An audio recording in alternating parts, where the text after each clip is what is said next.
Everybody has conceded that Lightfoot is a great historian.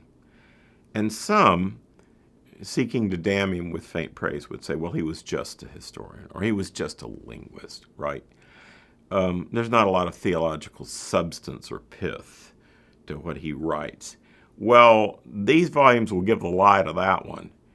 There is definitely theological substance to this. We have like a 57-page essay, excursus, on the meaning of the Logos hymn in John 1.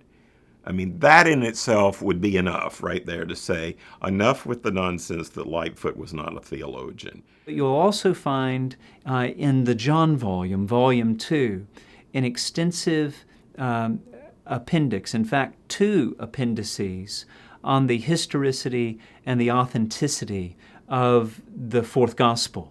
Irenaeus is right in suggesting it's a spiritual gospel, but Lightfoot reminds there are historical materials woven into this gospel as well, and our study of Jesus' life and ministry is impoverished if we fail to pay careful attention.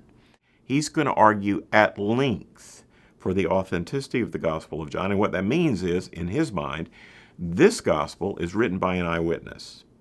Whoever may have been the final editor of this material, the source of the material, the memoirs are the memoirs of the beloved disciple, an eyewitness of the ministry of Jesus. And so for Lightfoot, in a way that would not be true for many 20th century scholars, Lightfoot thinks we are closer ad fontes to Jesus and the historical substance of his ministry in John than in the synoptics. Most New Testament scholars today would say, okay, Matthew, Mark, and Luke, but especially Mark, we're getting at the more primitive material of the Jesus material, so we're closer to the source. In Lightfoot's view, no, Mark is an epitomizer. He's a synthesizer. He's a summarizer. If you want to see what Jesus was actually like in the flesh on the earth, go to the Gospel of John.